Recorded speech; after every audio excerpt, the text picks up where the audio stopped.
Hello and good morning. Today, we're back with another news bulletin. I'm Srishti Garg with Satyavani of 10th May.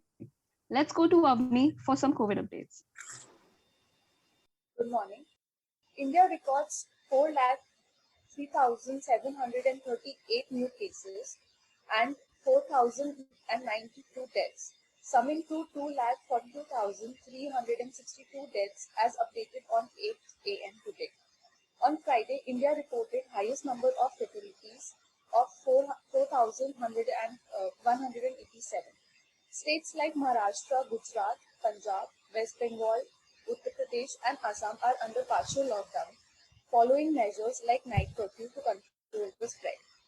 And states like Tamil Nadu, Rajasthan, Goa, Kerala, Bihar, Delhi, Karnataka are under full lockdown following strict measures to curb the spread of virus. Now let's move to Bobby for national updates. Thank you, Avni. Now for the national updates. Central Vista project in full swing near India Gate amid pandemic. The redevelopment project of the Central Vista, the power corridor of the country, envisages a new triangular parliament building, a common central secretariat, and the revamping of the 3-kilometer long Rajpath from the Rashtrapati Bhavan to India Gate and new residences for the Prime Minister and the Vice President. Over the past several weeks, the Rajpath stretch with India Gate as the backdrop has witnessed drastic changes as the Central Vista redevelopment project takes shape. On Friday, Supreme Court refused to interfere with the Central Vista project, stating that it is already under the Delhi High Court. Despite fewer workers showing up in the past few days, officials are trying to meet initially set deadlines, the Central Public Works Department has said. Officials from HCP Design, Planning and Management, the architectural consultant of the Central Vista project, have said the original design elements of the area will be kept intact to a large extent after work is complete. Now let's move on to Mansi for the further updates. Thank you, Bobby. Mamta urged PM Modi to waive GST on oxygen cylinders, COVID drugs. West Bengal Chief Minister Mamta Banerjee Sunday wrote to Prime Minister Narendra Modi requesting him to waive all forms of taxes and customs duty on equipment and drugs used to fight the COVID 19 pandemic. Banerjee also urged PM Modi to strengthen health infrastructure and augment supplies of equipment, medicines, and oxygen for treatment of coronavirus positive patients. A large number of organizations, individuals, and benevolent agencies have come forward to donate oxygen concentrators, cylinders, storage tanks, tankers, and tank containers, and COVID tested drugs. Donations from these organizations will greatly supplement the effort of the state in meeting the huge gap in the demand and supply, Banerjee wrote in a letter. Now, moving on to Tanya for more updates. Thank you, Mansi. Supreme Court to hear appeal for action against COVID-19 protocol violence during Assembly polls. Kumbh Mela. The Supreme Court will on Monday will hear to public interest litigation filed by Noida-based advocate on record AOR Sanjay Kumar Pathak, seeking direction for strict enforcement of COVID-19 pandemic guidelines and for action against all those who had allegedly violated protocols during assembly elections in several states and the Kumbh Mela. A three-judge bench of the Apex Court, headed by Justice Dr. D.Y. Chandrachud and also Comparison Justice Nageshwar Rao and Ravindra Bhatt, will hear the petition filed by the advocate Pathak, who filed the appeal on April 16. Pathak had in his appeal filed before the Apex Court sought immediate strict direction to the Union of India (UOI) and the state of Uttarakhand to withdraw all the advertisement inviting people to Haridwar for Kumbh, keeping in view the worrisome effect and figures of coronavirus pandemic. He also sought that the central Uttarakhand government and the National Disaster Management Authority (NDMA) be direct immediately to clear the mass gathering from the Haridwar city as soon as possible and prescribe our safety protocols with respect to the people in returning from Kumbh to their homes. The petitioner further sought a direction from the top court to the central and state government to not encourage or promote any gathering or event inconsistent with the spirit and object of the COVID guidelines and or orders issued by the UOI and NDMA. Another direction sought through the bill in it's that the Election Commission of India should issue direction to the concerned authorities in the state where elections are being held strictly enforce COVID guidelines against the candidate campaigners and public during the election process and to take appropriate action against the violators in accordance with law. Pathak, in his petition, a copy of which was accessed by ANI, sought direction to the authorities to indemnify the violence of COVID-19 guidelines during the election process and to take appropriate action against them in accordance with law. Now moving on to Ritika. Thank you, Tanya. Lockdown in Uttar Pradesh extended till May 17. Inter-district travel ban. New Delhi. In the wake of rising coronavirus cases, the Yogi Adityanath-led government Uttar Pradesh on Sunday extended lockdown till May 17. Partial corona curfew imposed in Uttar Pradesh extended till May 17. News agency ANI reported quoting ACS information Navneet Sehgal. The restrictions will remain in force till 7 a.m. May 17. During this time, all essential services will be allowed. However, people would need an e-pass and inter-district travel, or one can easily apply for an e-pass by visiting the official website of Uttar Pradesh government. Thank you. Let's hear some city news from Shubhankar. Thank you, Ritika. Now let's continues. 300-bed COVID-19 isolation centers set up at Hyderabad Church.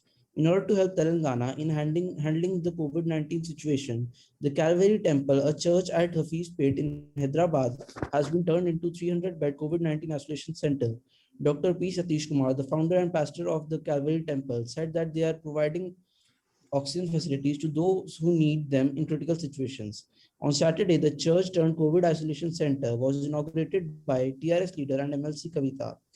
Speaking to ANI, Dr. P. Satish Kumar, pastor and founder of the temple, said India is going through a tough time and irrespective of caste, religion, and creed, every individual must come forward and help those who are in need. Further speaking, Kumar said, as a part of their service, they have opened up all the branches of the church in Andhra Pradesh and Telangana with aim to convert them into COVID isolation centers. Thank you. Now moving on to Bobby for more updates. Thank you, Shubhankar. That was something positive. Now, moving on with the city news. Kerala poet alleges Facebook account suspended for satire over BJP loss. A Kerala-based poet has alleged that he was blocked by Facebook for 24 hours for posting a video on the Bharatiya Janata Party's loss in the recently concluded assembly elections in the state. The satirical video, K. Sachidanandan said, was sent to him as a WhatsApp forward, after which he shared it on the social media platform. The BJP has denied any role in the incident. The poet claimed that he had previously received a warning from Facebook when he had put out a post against Prime Minister Narendra Modi. This is clearly suppression of freedom of speech. Social media should be allowing their space to express our protest or frustrations. This is becoming very tyrannical, he said. Now moving on to Surbi for more city updates. Thank you, Bobby. No metro this week in Delhi. How lockdown is stricter this time? The Delhi government has extended the lockdown in the city by another week. The lockdown will be on till 5th a.m. on May 17. Chief Minister Arvind Kejriwal said, adding that the extension is meant to ensure that the city does not let its guard down even though these COVID numbers have dropped marginally. Delhi has been under a lockdown since April 20 amid India's battle against a fierce second COVID wave. Metro service will not run in Delhi from Monday. Marriage will not be held in any public place. People can marry only at home or in court. Not more than 20 people will be allowed to attend the function. DJs, tents, catering will also not be allowed at the wedding. If the customer has given money for any such service, then the money should be returned to him or a later date can be fixed by a mutual agreement. Now moving on to Avni for some more updates. 150 attended burial of COVID positive man, 21 dead in Rajasthan village. 21 people died in as many days at a village in Rajasthan Sikar district, allegedly after a COVID-19 infected corpse was buried without following protocol. However, officials said that only 4 deaths have occurred due to the virus between April 15 and May 5. According to officials, a COVID-19 infected body was brought to Khiva village on April 21, and about 150 people attended the last rites, and the burial was done without following COVID-19 protocol. The body was taken out of the plastic bag, and several people touched it during burial, they said. Only 3 to 4 deaths have occurred due to COVID-19 out of 21 deaths. A majority of deaths are from older age group. We have taken sample of 147 people or 147 members of families where deaths have occurred to check whether it is COVID-19 community transmission. Lakshmangarh Sub-Divisional Officer Kulraj Meena told PTI on Saturday. Let's move to Harish for the opening bell. Today's opening bell. Indian indices opened gap up on May 10 with Nifty above 14,900 on the back of positive global cues. At 9:16, the Sensex was up 289 points at 49,495 and the Nifty was up 98 points at 14,922. About 31 shares have advanced, 284 shares declined and 77 shares are unchanged. Now let's move on to Rebecca for today's financial news. Thank you, Harish. So starting with today's finance update, Dogecoin price spikes after Elon Musk's SNL appearance tweet. SpaceX and Tesla CEO Elon Musk is all set to be a guest host on Saturday Night Live television program. The much anticipated appearance is said to be a potentially market-moving event for his favorite currency, Dogecoin. Based on the Doge meme and started as a fun alternative to Bitcoin, Dogecoin's value has risen phenomenally ever since Musk started to endorse it. And it was no different this time as well, with Dogecoin traders worldwide organizing watch parties for his appearance. Musk, who is the rare business mogul to be asked to host the live comedy show, teased all on the eve of the show with a tweet along with fellow guests. However, it wasn't just the other two SNL guest stars, but he also included Dogecoin's mascot, a Shiba Inu, photoshopping it, of course. I'm a wild card, so there's no telling what I may do, he was heard saying in a promotional video released by SNL. SNL also informed that 100 million Doge will be distributed among everyone who takes part in the BTC streaming event. Promoting crypto mass adoption, they stated that Musk is hosting a 5,000 BTC giveaway during the show. Shortly after, the price of the cryptocurrency rose to an all-time high of above 72 cents before falling slightly, Bloomberg reported. Prices have soared an astounding 12,000% this year and about 30,000% since a low last July, the report added. Dogecoin's market, the value of all coins known to have been digitally minted, is now about $88 billion, up from $35 billion just last week, it said. So as the Doge father, a name Musk himself came up with, is all set to make an appearance in the late night comedy show, people are celebrating it nearing the dollar market through hilarious memes. Although Musk said that he believes that crypto could be the default future currency of the earth, nonetheless, people shouldn't invest their life savings into cryptocurrency. First of all, I think people should not invest their life savings in cryptocurrency. To be clear, I think that's unwise, he warned in a video released by TMZ. Moving on with the finance update. Fincare Small Finance Bank files DHRP with SEBI. Plans to raise 1,330 crore via IPO. Fincare Small Finance Bank, the Bengaluru-based finance company, has filed draft red herring prospectus with the capital markets regulator, Securities and Exchange Board of India, to raise funds via initial public offering. The digital-first small finance bank is planning to mop up 1,330 crore through its public offer, which comprises a fresh issue of 330 crore by the bank and an offer for sale of 1,000 crore by promoter Fincare Business Services. This offer includes a reservation for subscription by its employees. ICICI Securities, Axis Capital, IIFL Securities, and SBI Capital Markets have been appointed by global coordinators and book running lead managers to the issue, while Ambit is running lead managers to the offer. Thank you. Now let's move on to Srishti. Thank you so much, Harish. That was some valuable information. Moving on with the editorial. Beyond the thunderstorm. To say that we are living through some hard times is an understatement. In recent months, the news about the pandemic, repercussions of communal leanings, limited and inadequate medical facilities, along with bitter political scenario, has caused too much anxiety in people all over the country. Anxiety thrives in uncertainty and chaos. Despite similar geopolitical ups and downs, we've all become accustomed to relative stability and predictability. Our changing world, on the other hand, almost guarantees that we will wake up to a new set of laws, constraints, and decadence.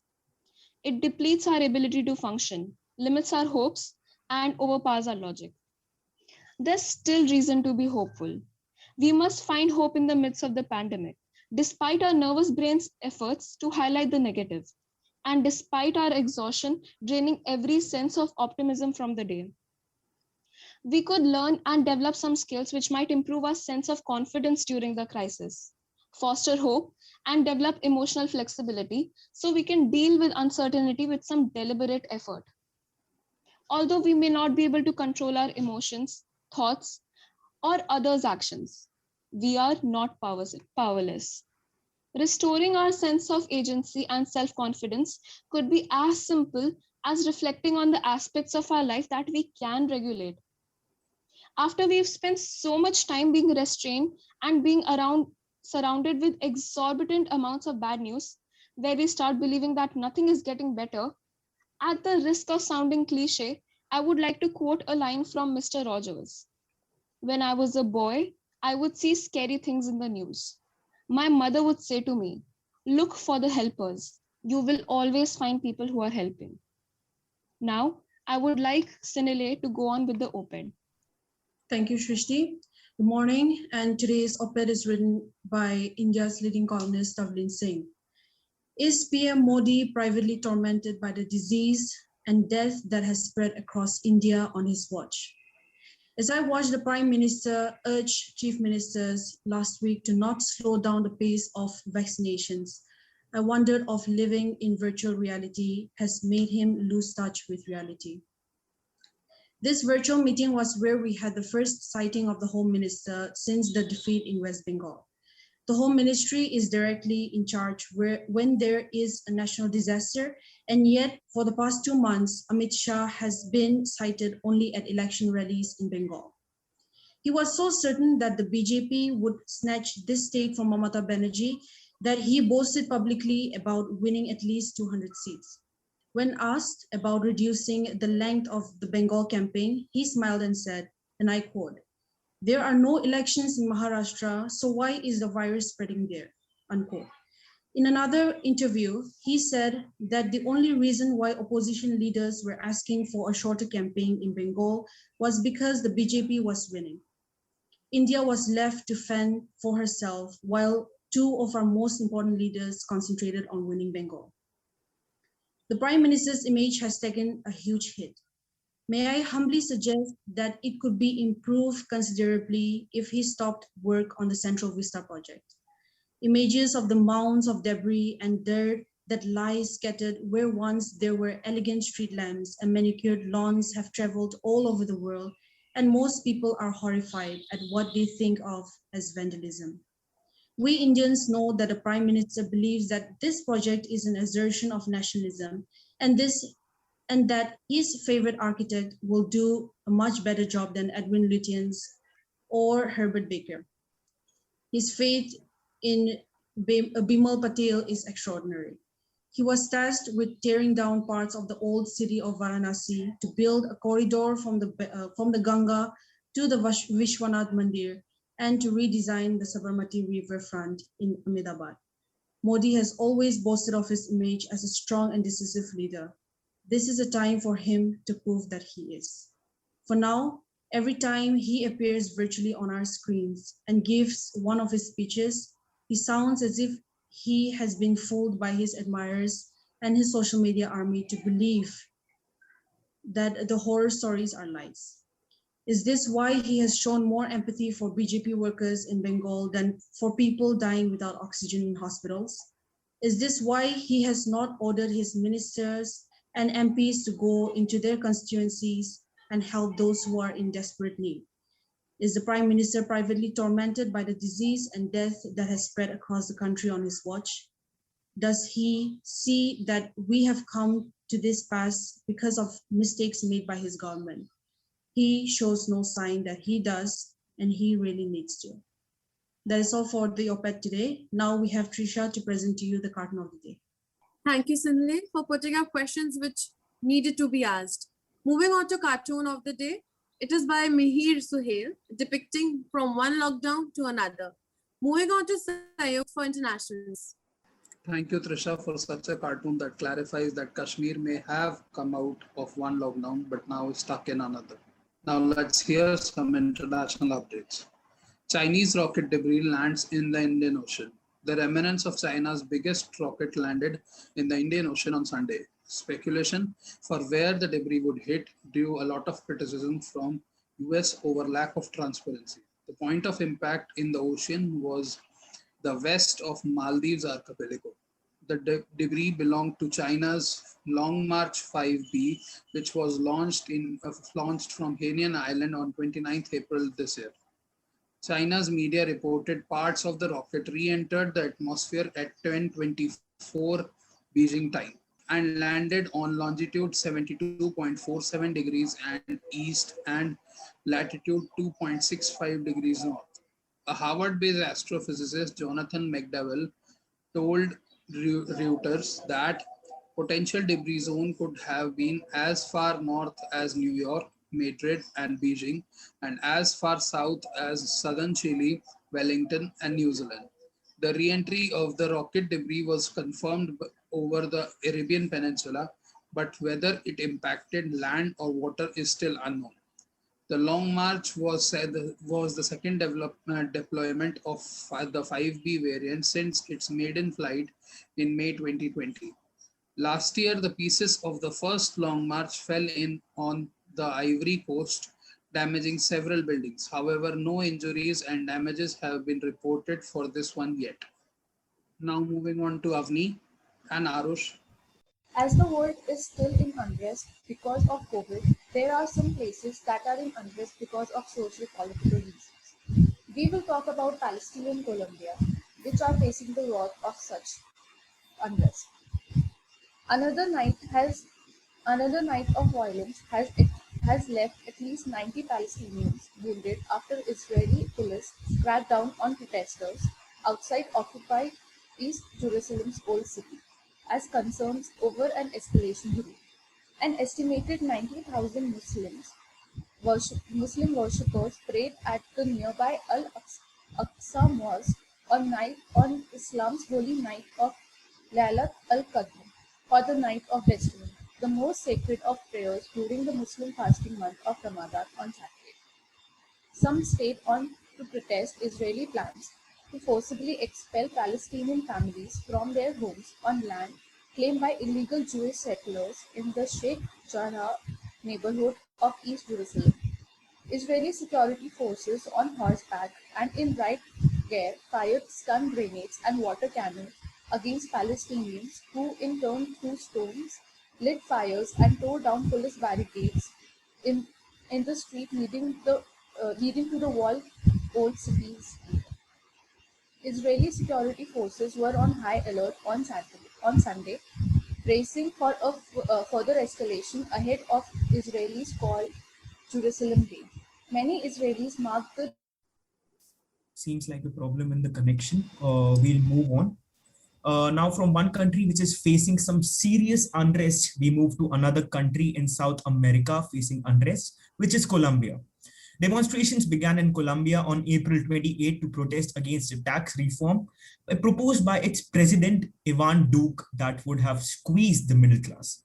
The tax reform sought to raise taxes by about $6.7 billion to pay the country's debts and maintain a basic income scheme for 3 million low-income people that started during the pandemic.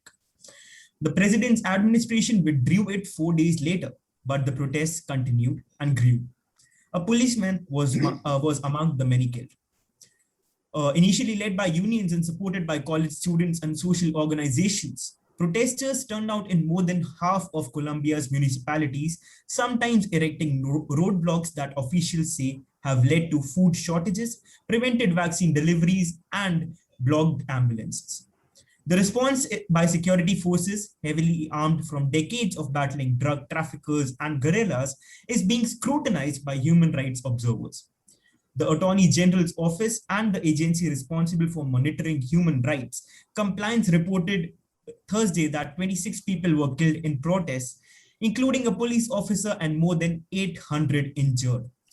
They did not specify the number of slayings in which police have been involved.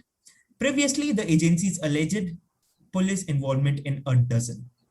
The United Nations Human Rights Office said it was deeply alarmed over the violence against protesters. In its statement, the UN urged Colombia's government to protect the rights of protesters. International artists who hail from Colombia like J Balvin and Karol G have been constantly posting about the violence happening in this country. And with that, we move to Srishti with some health updates. Thank you, Arush. Moving on to the health beat. COVID-19 patients at risk of mycosis. The cases of mucormycosis are increasing among patients who have recovered from COVID. Mucormycosis is a typical type of fungal infection that reaches the brain through the nose and the eye. And if it reaches the brain, it can be fatal. Patients get the eye pain and headaches after being infected. Physicians say that after the corona is cured, the infection first occurs in the sinus and reaches the eye in 2 to 4 days. And then that can reach to the brain in 24 hours. Most of the patients are being found in Gujarat and Maharashtra.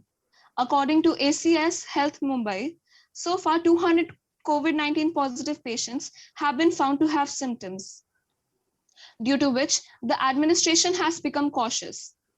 The COVID task force has also issued an advisory for doctors regarding mucormycosis. Now, I would like Arush to take over for the sports beat. Thank you, Srishti. And we are getting some news from this French football club, Paris Saint-Germain. Neymar commits future to PSG until 2025. Neymar da Silva Santos Jr. has signed a new contract tying the Brazil superstar forward to Paris Saint-Germain until June 30, 2025, the league and club said on Saturday. Neymar, 29, joined PSG in 2017 from Barcelona for a record transfer fee of 222 million euros. I'm very happy to be extended my contract with Paris until 2025, Neymar said on PSG's official website. The truth is that I'm very happy to be staying here for 4 more years to be a part of the club's project to try and win titles, to try and achieve our biggest dream, which is the Champions League. PSG's chief executive Nasser Al-Khelaifi said the core of our ambitious project is to grow PSG is the heart, talent, and dedication of our players. I'm proud that Neymar Jr. has reaffirmed his long-term commitment to the PSG family through to 2025 and will continue to delight fans. We are very happy to see him continue as part of our project and to be alongside us for many years to come. Now we move to Agastya for some updates from the science and technology sector.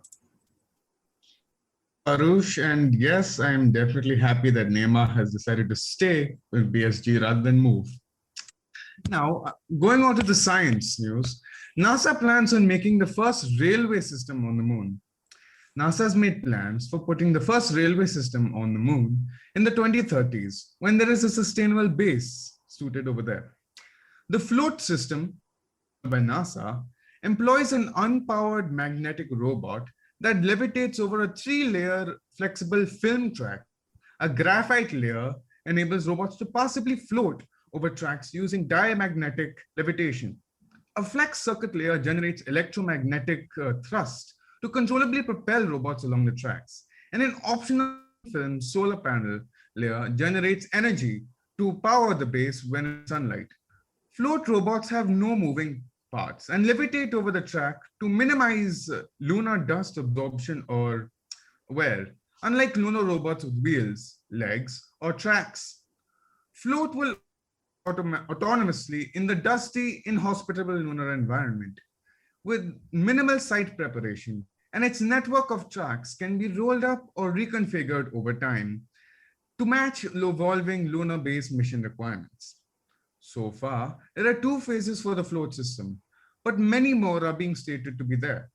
It will establish the fundamental feasibility of designing a float system with meter scale to kilometer scale to support human exploration activities on the moon. Phase 2 will be revealed on the 25th of May. And now, moving on to the entertainment section with Trisha. Thank you, Agastya, for such an informative piece. Moving on to entertainment update for the day. Following the film certification, Salman offers 21 voluntary cuts to his film Radhe. Salman Khan offers 21 voluntary cuts to his film Radhe after film certification, and now it has a certification UA slated for Eid release. Salman Khan and Disha Patni's highly anticipated film Radhe is all set to release on May 13th. Prior to its release, buzz is that Salman has voluntarily offered 21 cuts to his film after the certification asked, as we all know that Radhe may have limited release in cinemas in some parts of the country, the examining committee of the Central Board of Film Certification has endorsed the film with UA certification. There were quite a few scenes in the film where a boy was shown consuming drugs. About 6 such drug scenes have been deleted by the makers of the film, as the censor board doesn't allow drugs consumption scenes in UA certification. This is probably Salman Khan's first film that will have a digital release. Salman Khan and Disha Patni's highly anticipated film Radhe is all set to release in May 13. As per the sources, the duration of Radhe is considered to be actor's shortest film with a duration of 114 minutes. Moving on to Mansi for crime updates. I think Mansi has lost her connection. Let's move on to Shubhankar for some interesting updates. Thank you, Shrishti. पिछले कुछ समय से देश master strokes का खेला, माफ कीजिएगा, खेल मैदान बन चुका है, जिनमें से कितने सफल होते हैं और कितने नहीं, इस पर चर्चा तो होती ही रहती है।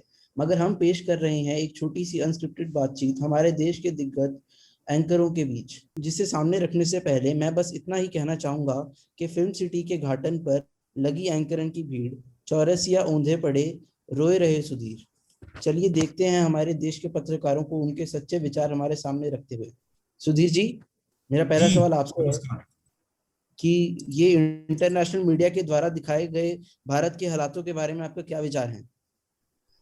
ये आपने अपना सवाल देखा, ये सीधा सीधा दर्शाता है कि लुटियंस मीडिया ने आपको ये सोचने पर मजबूर कर दिया है कि इंटरनेशनल मीडिया ही भरोसा करने लायक है, जबकि हमारे देश में सच्चे और अच्छे चाटुकार, नहीं माफ करिए मुझे बोलने दीजिए, जबकि हमारे देश में सच्चे और अच्छे चाटुकारों, माफ करिएगा, पत्रकारों की कमी नहीं है। हम डीएनए यानी डेली न्यूज एंड एनालिसिस में न्यूज एंड एनालिसिस के अलावा सब कुछ करते हैं। माफ करिएगा, आज काफी फंबल हो रहा है। न्यूज एंड एनालिसिस के अलावा कुछ नहीं करते हैं। इंटरनेशनल मीडिया आपको ये नहीं बताएगा कि ये मोदी जी की नहीं, बल्कि सिस्टम की नाकामी है। ये प्रोपोगेंडा फैलाने में दिल्ली की जनता का भी उतना ही हाथ है जितना इन देशद्रोही टुकड़े टुकड़े गैंग का है। अगर दिल्ली की जनता आम आदमी पार्टी को वोट ना कर बीजेपी को वोट करती, आप सुनिए मेरी, आप मेरी बात सुनिए, अगर आम आदमी पार्टी को वोट ना देकर बीजेपी को वोट किया जाता दिल्ली में, तो आज दिल्ली में ऑक्सीजन की भरमार होती और इंटरनेशनल मीडिया के ऐसे झूठे प्रचार काम ही नहीं करते। लेकिन नहीं, दिल्ली की जनता को तो देश से कोई लेना देना नहीं है। दिल्ली की जनता को तो फ्री बेस पे वोटिंग करनी है, और उनको फ्री बेस की स्कीम में ऑक्सीजन मिली नहीं, तो वो कहां से मिलेगी? क्या इंटरनेशनल मीडिया ने पाकिस्तान में मच रहे हाहाकार को कवर किया? पाकिस्तान के लोगों की टूटी फूटी इंग्लिश को कवर किया? नहीं।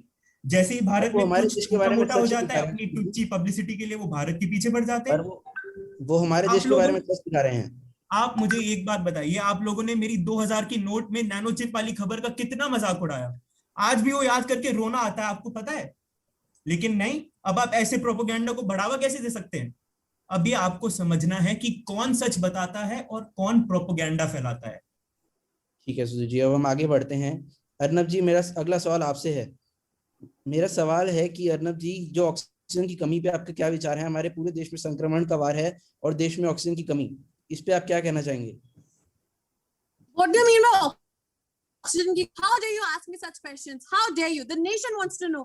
ये टुकड़े टुकड़े ये का सच कैसी है information फैला अर्नब रहे जी हैं? ये। How dare you? No, no, no. You tell me. No, no. Let me speak. Why are you speaking? Let me speak. ये सच है अर्नब Patients जी कि will हमारे देश में use ऑक्सीजन की कमी asthma है। as no, no. Listen. मुझे ऑक्सीजन दो, मुझे ऑक्सीजन दो। मैं यही सुनते रहता हूँ हर जगह यही चलता रहता है, ऑक्सीजन दो। ये क्या है? क्यों आप ऐसे न्यूज़ फैला रहे हैं? क्यों? Why are you spreading rumors? आप तो यूपी से हैं, आपको इतना अर्नब जी नहीं ये पता? सच है। आप योगी जी को नहीं, नो, आप योगी जी को नहीं सुनते हैं कि अगर आप ऐसे रूमर्स फैलाएंगे तो क्या होगा आपके साथ? क्यों? अर्नब जी आप मुझे बोलने नहीं दे रहे हैं। No, listen to me. How dare you ask such questions to me? अगली बार भी मोदी सरकार। ठीक है अर्नब जी, अब हम आगे बढ़ते हैं रूबिका जी की तरफ। रूबिका जी, मेरा अगला प्रश्न आपसे है। रूबिका जी, आप क्या कहना चाहते हैं? हमारे सारे देश में लोग कह रहे हैं कि हॉस्पिटल बेड्स की कमी है और ऑक्सीजन की भी कमी है, और देशों से मदद भी मिल रही है, पर वो मदद जा कहाँ रही है? रूबिका जी, इसका कोई जवाब है आपके पास? अरे आपको पहले बताना तो चाहिए था, मेरा टर्न आ रहा है, मैं अभी अपना मेकअप पे फोकस कर रही थी। एनीवे, आप कैसे कह सकते हैं कि हमारे पास एड नहीं आ रहा है? हेलो, हमारे पास सारी मदद आ रही है, और आज मोदी जी की इतनी अच्छी इमेज है, आज उनके इतने अच्छे रिश्ते हैं पूरी दुनिया के साथ, और इसलिए रूबिका जी, लोग ये हमें सच है, मदद कर रहे हैं। ये सच है कि हमारे देश में हॉस्पिटल बेड्स की कमी है और ऑक्सीजन वो की भी है, कमी है। लेकिन बाहर से हमें मदद मिल बारे तो में रही देश है। सरकार कर रही है। अब वो लोग बार बार इस बात पे फोकस कर रहे हैं कि ये मदद जा कर रही है। अरे जब देश में आ रही है तो देशवासियों को ही तो मिलेगी। कौन सा मोदी जी अपने घर पे लगा के बैठेंगे इन सबको? आप लोग कैसी बातें करते हैं? पता है, इन बातों की वजह से मैं इतना दुखी हो जाती हूँ कि मैं कैसे बताऊं। पता नहीं कैसे लोग मोदी जी में विश्वास नहीं कर रहे। मैं तो चाहती हूँ कि अगली बार भी मोदी पर जी हमारे आए, देश उनके में जैसे ऑक्सीजन की लीडर कमी की पे आप क्या वजह से कहना ही चाहेंगे? आज हमें ये इन है। सब की, हमारे देश में वैक्सीन की कमी नहीं है। आपको कहे कौन रहा है? हमने इतने वैक्सीन बाहर भेजे और इसलिए तो आज हमारे पास वापस आए हैं। लोग हमें मदद कर रहे हैं। आपको पेशेंट होना होगा। आप ऐसे नहीं रूमर्स फैला सकते, ये सही नहीं है। ठीक है, कोई नहीं, रूबिका जी भावुक हो गई हैं। अब हम अंजना ओम कश्यप जी की तरफ चलते हैं। अंजना जी, मेरा अगला प्रश्न आपसे है। अंजना जी, आपके शो हल्ला बोल में आप बंगाल वायलेंस के बारे में बात करेंगी? जी बिल्कुल। नमस्कार, मेरा नाम है अंजना ओम कश्यप। माफ कीजिएगा, नमस्कार, मेरा नाम है अंजना ओम मोदी करके आई हूँ मेकअप की लीपा पोती, और मेरे सामने नहीं टिकेगा कोई भी बीजेपी विरोधी। बंगाल में चुनावी नतीजों के बाद जो ये हिंसा भड़की है, इसकी जिम्मेदार कौन है? कौन आज इस चीज की जिम्मेदारी लेगा? आज फिर से एक बार टीएमसी की काली करतूतों का चेहरा सामने आया है। पर फिर क्या से ये एक बार भारत की सरकार की कमी नहीं है? नहीं, मुझे भारत सरकार, आपको शर्म आनी चाहिए। आप भारत सरकार के ऊपर सवाल उठा रहे हैं। आप इस तरह से सवाल नहीं उठा सकते भारत सरकार के ऊपर। टीएमसी ने मेरे अपने बीजेपी के लोगों को मारा, और उसके बाद खुद बीजेपी पर प्रत्यारोप आरोप लगाए कि हाँ, बीजेपी ने वहां पे हिंसा फैलाई है। ये तो वही बात हो गई ना, उल्टा चोर कोतवाल को डांटते। ये कहाँ की राजनीति? अंजना जी, आप तो बस बीजेपी की ही साइड ले रही हैं, और लोग कहते हैं कि बीजेपी ने पत्रकारों को खरीद लिया है। क्या ये सच है? आपको शर्म आनी चाहिए एक सच्चे और ईमानदार पत्रकार से ऐसी बात करते हुए। हाँ, वो बात अलग है कि हल्ला बोल में मैं हमेशा बीजेपी का समर्थन करती हूँ, और करूँ भी क्यों ना, मेरा घर इसी से तो चलता है। भले ही मैंने अपने ट्विटर अकाउंट में लिखा हो कि I believe in the power of words, लेकिन तो क्या आप ये मानती है पत्रकारों को खरीद लिया? नहीं, रुकिए। भले ही मैंने अपने ट्विटर अकाउंट में लिखा है कि I believe in the power of words, पर हल्ला बोल शो में अपने आप को अंजना ओम मोदी बताकर मैंने इस सेंटेंस की सार्थकता को भी सिद्ध किया है। और याद रखिएगा, एक मेहनती, सच्चे और ईमानदार पत्रकार से कभी भी ये सारे शब्द आप नहीं बोलेंगे, और आज के बाद मेरे शो में आने से पहले आप 10 बार सोचेंगे। और हिम्मत मत कीजिएगा मुझसे ऐसी बात, इस तरह से बात करने का, क्योंकि अगर मोदी जी को खामखा पता चल गया तो उन्हें बुरा लगेगा, और श्वेता को मुझसे ज्यादा पेमेंट मिलेगा, और ये मुझे बिल्कुल बर्दाश्त नहीं है। मुझे माफ कीजिए। अब आप जा सकते हैं मेरे शो से। अंजना जी गुस्सा हो गई हैं। चलिए, अब हम चलते हैं दीपक चौरसिया जी की तरफ। दीपक चौरसिया जी, क्या आप सुन पा रहे हैं? मेरा अगला प्रश्न आपसे है, ये जो हमारे देश में कोरोना वायरस की महामारी फैल रही है, उस पे आपके क्या विचार हैं? और इस हालात में भी हमारे देश में कुंभ मेला हो रहा है, क्या कहना चाहेंगे दीपक चौरसिया जी आप इसके बारे में? हिंदुस्तान का क्या मतलब है जहां हिंदू रहते हैं, फिर भी यहाँ रमजान और ईद को इतनी धूमधाम से मनाया जाता है, और वहीं हम अगर कुंभ को मनाए तो उसमें दिक्कत क्या है? क्यों दिक्कत है? नहीं, मैं आपको बोलने नहीं दूंगा। कहाँ गए सबकी? नहीं, आप मेरे मुंह में शब्द ना डालिए, वरना दिक्कत हो जाएगी। कहाँ गई सबकी धर्मनिरपेक्षता? यहाँ हमारे देश में जो इस्लामी नीतियों की वजह से सबसे कब्जा हो रहा है। इस्लामी नीतियां हमारे देश पर कब्जा कर रही हैं। हमें अपने धर्म की रक्षा करनी पड़ेगी। अगर हम अपने धर्म की रक्षा नहीं करेंगे तो फिर कैसे चलेगा? ये हिंदुस्तान कैसे खिलाया जाएगा? और फैल ये रहा था कोरोना, फैल नहीं रहा है नहीं अभी नहीं भी। नहीं नहीं नहीं, मैं आपको बोलने नहीं उनकी दूंगा। वजह से हजारों और लाखों केस नहीं आए नहीं हैं। नहीं नहीं, यहाँ हमारा धर्म खतरे में है, और ये मोदी सरकार ही है जो हमारे धर्म की रक्षा कर सकती है। And with that, we come to the end of today's bulletin. I would like to thank all anchors and everyone who joined us today. Keep listening for more news and updates. We will be back tomorrow. Till then, Satyavani signing off.